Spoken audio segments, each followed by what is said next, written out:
Good morning, friends.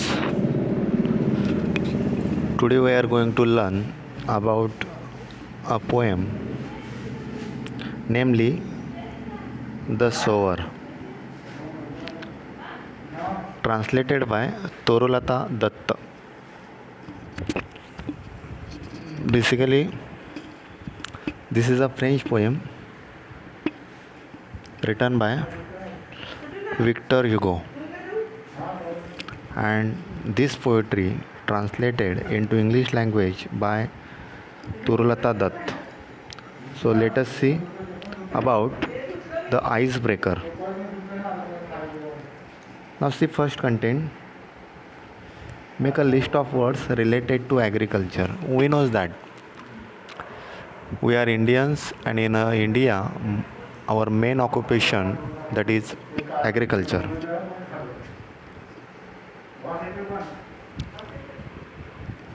या ठिकाणी agriculture जो एक्टिविटी है यहाँ पर एग्रीकल्चर एक्टिविटी की लिस्ट हमें प्रिपेयर करनी है। सो इसमें हमें पता है इरिगेशन आता है, कल्टीवेशन आता है, क्रॉप आता है, सॉय, सीड्स है, hybrids, farm, dairy ploughing, harvest, plant, soil preparation.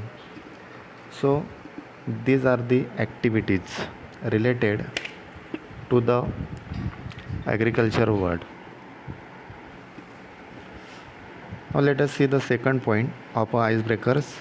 Discuss the activities carried out by a farmer. यहाँ पर हमें जो फार्मर्स की एक्टिविटी रहती है, first activity given year for the clue, that is plogging, यानी कि जो खुदाई रहती है, चाहे वो बैल से हो या ट्रैक्टर से हो, लेकिन पहले प्लॉगिंग किया जाता है। आफ्टर देन जो फार्मर्स की एक्टिविटी रहती है वो क्या रहती है, वो हमें यहाँ पर लिखना है। प्लॉगिंग के बाद वहाँ पर सॉइल की प्रिपरेशन की जाती है, यानी कि जो ज़मीन है, ज़मीन की मशागत की जाती है। आफ्टर देन प्लांटिंग और सोविंग, एक तो पेड़ लगाया जाता है, पौधा लगाया जाता है, नहीं तो सीड डाला जाता है।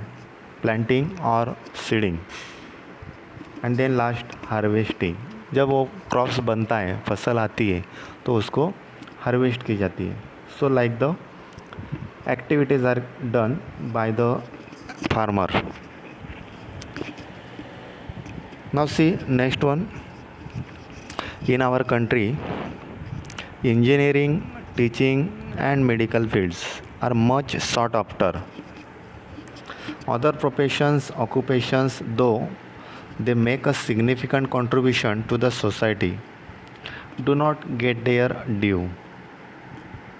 यानी कि वहाँ पर उनका ड्यू नहीं देते हैं। जैसे कि फार्मर है, हाईली अनप्रेडिक्टेबल इकोनॉमिक गेन, जो खेती करने वाले लोग हैं वो ज़्यादा से ज़्यादा इकोनॉमिक गेन करते हैं, यानी कि ज़्यादा से ज़्यादा जो इनकम सोर्स है, यानी कि गवर्नमेंट के लिए हो या फार्मर्स के लिए हो या बाकी लोगों के लिए, यानी कि जो सबसे ज़्यादा ज़रूरत है वो फार्मर्स के ज़रिए निकाली जाती है। देन कंजर्वेंसी वर्कर्स, जो यहाँ पर दिया है, they don't get the respect for the service they provide. जो वर्कर्स रहते हैं कंजर्वेंसी, उनको वहाँ पर रिस्पेक्ट नहीं मिलती है जो सेवा देते हैं। वैसे वहाँ पर बाकी लोग हैं जो हाउसमेड रहते हैं, हाउसमेड जो काम करते हैं, घर काम करने वाले लोग, उनको लैक ऑफ जॉब सिक्योरिटी रहती है, यानी कि जॉब की सिक्योरिटी की उनके पास कमी रहती है। And in some cases respect, और कुछ जगह पर तो हाउसमेड को रिस्पेक्ट भी नहीं मिलता है, यानी कि जैसे लेबर रहते हैं, वर्कर्स रहते हैं, उस हिसाब से उनको काम बताया जाता है, ये करो रे, ये वो करो रे। सो इस प्रकार से उनको कुछ जगह पर रिस्पेक्ट भी नहीं मिलती है। स्पोर्ट्समैन रहते हैं, स्पोर्ट्समैन की क्या वहाँ पर ड्यू है, स्पोर्ट्समैन को भी वहाँ पर इनसिक्योरिटी फील होता है due to short time of professional life. जो उनका लाइफ रहता है, प्रोफेशनल लाइफ, व्यावसायिक करियर, वो बहुत ही शॉर्ट रहता है। And that's why it's a insecurity in the life, in to the life of sportsman. यानी कि स्पोर्ट्समैन के जीवन में भी उनको वहाँ पर इनसिक्योरिटी महसूस करनी पड़ती है। बाद में हॉकर्स, हॉकर्स का क्या ड्यू रहता है? Can you guess? Yes, uncertainty in business. जो हॉकर्स रहते हैं, लेकिन जो फेरी वाले रहते हैं, उनकी जो they can't sure about their business, उनके बिजनेस के बारे में, व्यवसाय के बारे में वो श्योर नहीं रहते, अनसर्टन रहते, यानी कि कोई शाश्वती नहीं रहती है। आज 500 रुपये कमा लिया, कल 100 भी नहीं मिल पाएंगे। तो इस प्रकार की जो अनसर्टनटी है वो यहाँ पर दी है। और let us see next part, second activity in second part. Agriculture is the backbone of the Indian economy. भारतीय आर्थिक व्यवस्था में खेती एक महत्वपूर्ण व्यवसाय है। Fill in the boxes supporting this statement. और जो बॉक्सेस दिए हैं, वेब दिया है, वेब चार्ट दिया है, उसमें हमें बॉक्सेस में सपोर्टिव राइट करना है। Complete the following web diagram. जो वेब डायग्राम है हमें वो कंप्लीट करना है। So first they want to say here agriculture the backbone of India, यानी कि महत्वपूर्ण घटक है भारत में खेती। तो यहाँ पर एक क्ल्यू के लिए दिया है, a large part of Indian population is involve in agriculture. So I said earlier, शुरुआत में मैंने पहले कहा था कि इंडिया में जो मेन ऑक्यूपेशन है वो खेती है, लेकिन large part of Indian population, भारतीय लोक व्यवस्था में ज़्यादा से ज़्यादा लोग खेती व्यवसाय में इन्वॉल्व हुए। अभी इसलिए खेती का व्यवसाय वहाँ पर बैकबोन हुआ है, यानी कि महत्वपूर्ण है। और बाकी जो 3 बॉक्सेस है वो हमें यहाँ पर सपोर्टिव राइट करना है about agriculture the backbone of India. तो उनमें हम कह सकते हैं agriculture contribute about 17% to the GDP of India. India का जो जीडीपी है उस जीडीपी में 17% जो हिस्सा है वो खाली खेती के अनुसार मिलता है। यानी कि इसलिए हम कह सकते हैं कि एग्रीकल्चर सच में भारत के लिए एक बैकबोन है। लेकिन 17% जीडीपी का हिस्सा देना, इट्स नॉट अ जोक। तो वहाँ पर वो एग्रीकल्चर है। Next we can say there provide employment to a large number of people.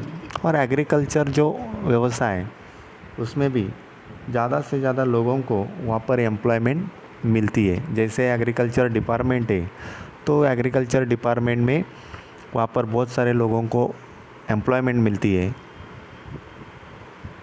इसलिए हम एग्रीकल्चर को बैकबोन कह सकते हैं।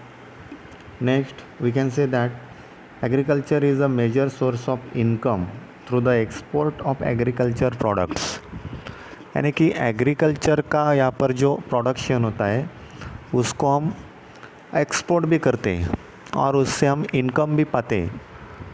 और इसलिए ये एग्रीकल्चर एक भारत का महत्वपूर्ण व्यवसाय है, ऐसे हम कह सकते हैं। Now let us see next about the poet. Now we have to see both the poet about Victor Hugo. Now we can see on page number 72 in our textbook. Now see, Victor Hugo, who is a poet, novelist and dramatist of the 19th century, was the most important of the French romantic writers. Now see, Victor Hugo was a poet, novelist and also a dramatist in the 19th century. 19वें शतक में ये कवि थे, कादम्बरीकार थे, नाटककार थे and who had written in the French language. और फ्रेंच जो लिटरेचर है उस लिटरेचर में ये सबसे महत्वपूर्ण राइटर थे। Though regarded in France as one of the country's greatest poets. he is better known for novels as Notre Dame de Paris, which is written in the year of 1831, and Les Miserables, which is published in the year of 1862. ये खाली France में ज़्यादा से ज़्यादा greatest थे poets में, ये खाली पोएट में भी नहीं रहे, इज़ बेटर नोन, उससे ज़्यादा महत्वपूर्ण है नॉवेल के लिए माना जाता है।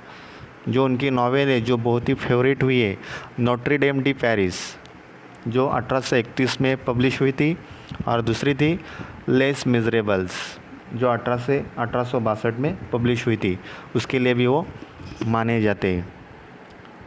यानी कि आपको पता होना चाहिए जो सोवर है ये पोएट्री फ्रेंच में लिखी गई है बाय विक्टर ह्यूगो, और ये पोएम तोरुलता दत्त जो है उन्होंने यहाँ पर इंग्लिश में ट्रांसलेट की है। Now let us see about Torulata Dutt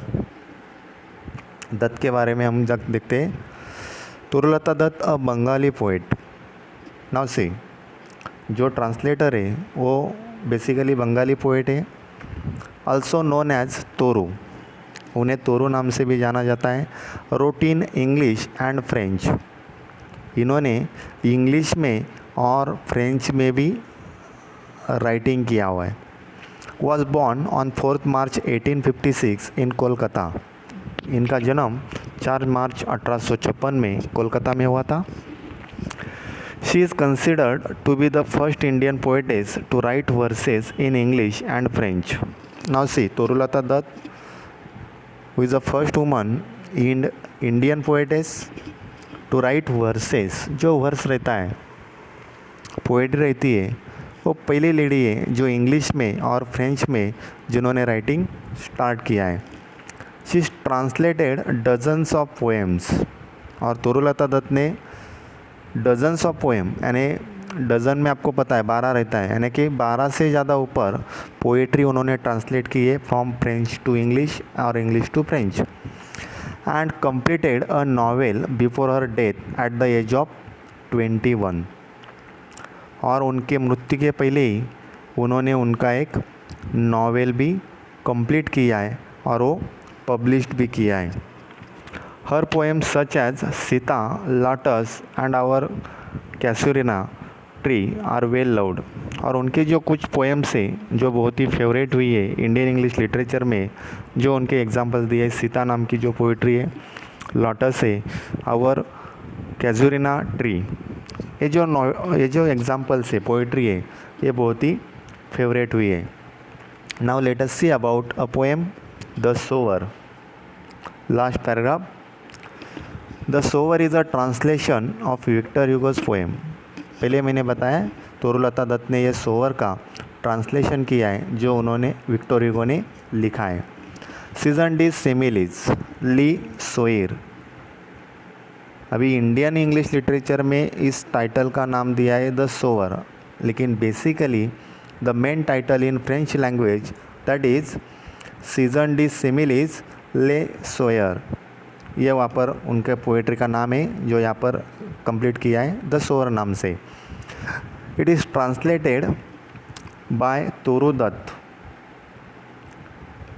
ये तोरू दत्त ने ट्रांसलेट किया है from French to English, French में लिखी है, इंग्लिश में ट्रांसलेट किया है। The sower is a poem about a farmer, ये फार्मर के बारे में एक पोएट्री है। Who is sowing seeds, now whom you called the sower, sower किसे कहेंगे? जो व्यक्ति वहाँ पर सोविंग का काम करता है, यानी कि जो सीड्स लगाने का काम करता है, बीज लगाने का काम करता है, यानी कि एक्टिविटी अलग रहती है, फार्मर ही रहता है, लेकिन फार्मर की एक एक्टिविटी है सोविंग, और सोवर कहा जाता है बीज लगाने वाला। तो यहाँ पर ये सीड्स के बारे में, sowing seeds, he had seen many bad harvest in his life, जो सोवर है उस सोवर ने उनके जीवन में, यानी कि इंडिया में आपको पता है जो खेती करने वाले लोग हैं वो उनके जीवन में खेती के बारे में कितनी परेशानी उठाते, कितना लॉस उठाते, उसी के बारे में यहाँ पर कहा है कि यहाँ पर जो सोवर है उस सोवर ने भी उनके जीवन में बहुत ही हाल अपेष्टा सही हुई है। However he is so optimistic, इतना कुछ करके भी वो बहुत ही ऑप्टिमिस्टिक है, बहुत ही आशावादी है।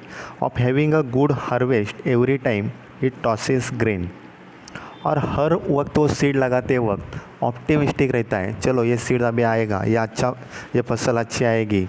और हर वक्त जब वो टॉसेस करता है, सीड्स डालता है, ग्रेन्स डालता है, उस वक्त वो आशावादी रहता है कि अभी ये फसल मेरी अच्छी आने वाली है, ये फसल अच्छी आएगी। इस प्रकार से वो हमेशा सोचते रहता है। So today we shall stop here. In the next lecture we will continue our poetry. Okay, thank you.